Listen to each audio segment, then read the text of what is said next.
sa naalala ko, sa All-Star, ay hello lang yun.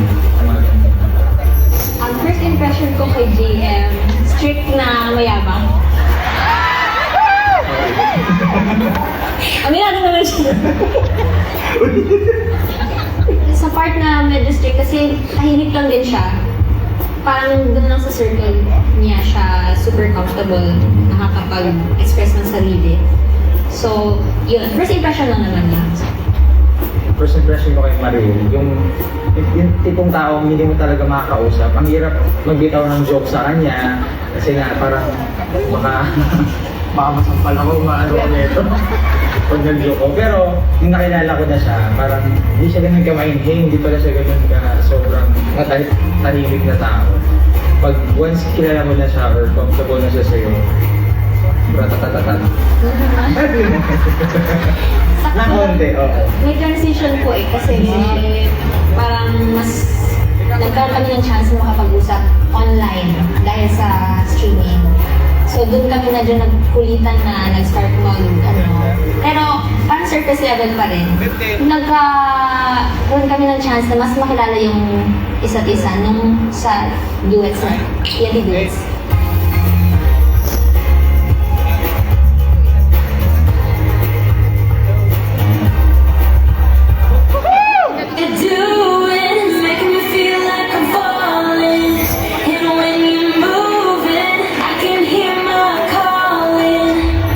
Before the duets, may kanya-kanya kami ginagawa ni Mariel. Ako, nung time na yon, paparating yung solo concert ko, tapos si Mariel naman, nasa Cebu siya.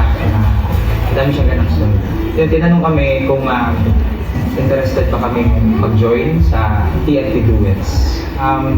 Nung nakapag-decide na ako, sinabi ko na kung okay lang si Mariel yung magiging pag-duet. Kasi somehow may idea ako sa boses ni Mariel na parang syempre pristine, malinis yung boses. Yun ako. Tapos medyo nag-lilo na ako sa sa limelight. Mga gigs and events na lang on the side. Tapos nung pangatlong ask, tapos nagsabi nga sila na J.M. de la Serna. Nag-yes. Yung first meet-up namin, nag-eyeball. Ang dami nangyari doon actually. Tapos mix of emotions.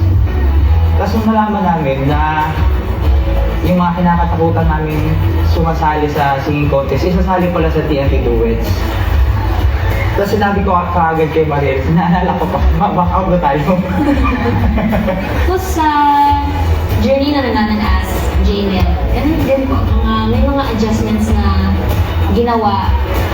Like, kailangan na isipin na hindi na lang ako mag-isa.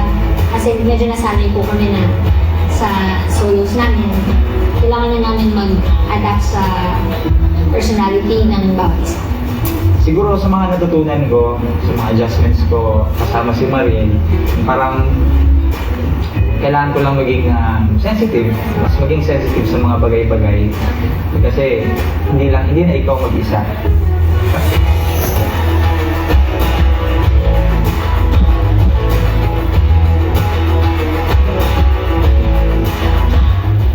Where she came from, kinda turned me upside down.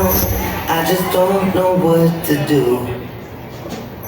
Maliban din sa pagkapanalo namin, yung nag-work kami at the same time, nagbabakasyon kami. Yun po yung parang nag-enjoy talaga ako kasama siya.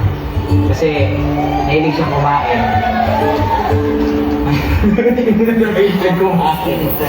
Doon kami talaga nagkakasundo sa pagkain. Sa mga nasa listahan is yung kapag out of the country. Either for work or bakasyon. Gusto namin talaga ma-experience. Kasi ako, never pa. Never pa din. Gusto ni JM mag-rides. Hindi po talaga totoo yan. Sabi ko sa kanila, mag-enjoy kayo, papalakpak na ako kung nakasakay na kayo. Ayaw niya sa hikes. Ayaw niya sa... Although very adventurous siya kasi nung nag-Cebu kami one time, ano pa siya, parang first time niya ata dun sa sa canyoneering. Tapos mataas po yung talon. So dinala niya na kami rin. Pero ayaw niya sa heights.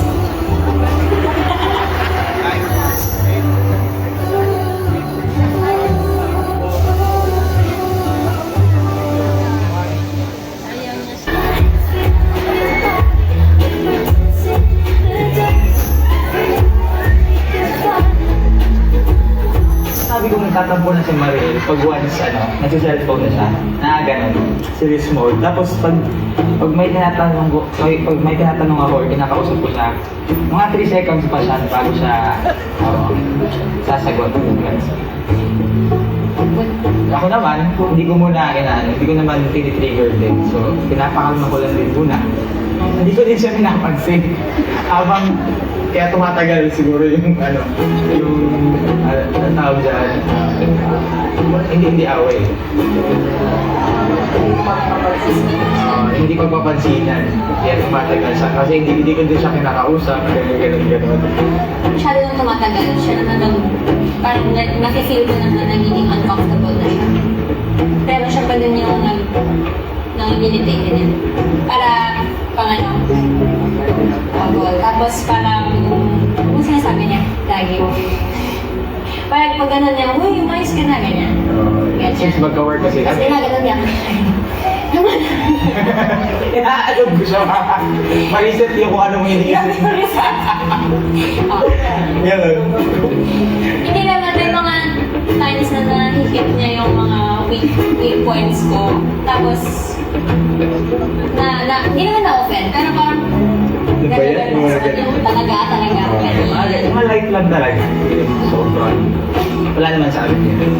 Tapos at the end of the day, parang pag nag-usap na kami, same naman kami ng thoughts. Ganyan. Yan eh.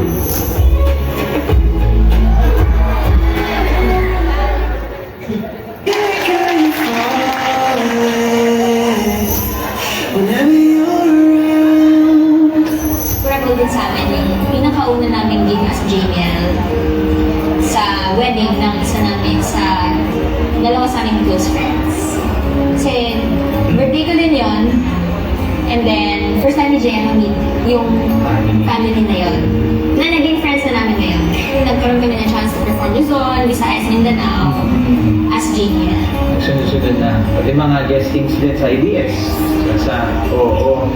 Ang sarap pala sa feeling pag gina-guest ka doon na as child. Yung In Harmony naman concert na isa rin sa siguro nag-open din ng maraming doors pa na ma-invite kami kasi napapanood nila yung mga clips namin tapos nakasama pa namin yung New Gen Champs. Napakalaking bagay din talaga para sa amin. Sobrang nag-enjoy kami doon kasi hindi lang sa pag-perform, kundi nakahanap din kami ng mga friends. Tawag namin friends talaga, mga totoong tao. So, ang wish ko po para sa kanya ay sana hindi siya magsawa sa akin. At sana ay magtagal yung pagsasama namin dalawa. At hindi lang sa work. Kundi, kung ano man tayo. Sana magtagal. Wish ko na sa journey namin ay mas magkaroon ng emphasis yung happiness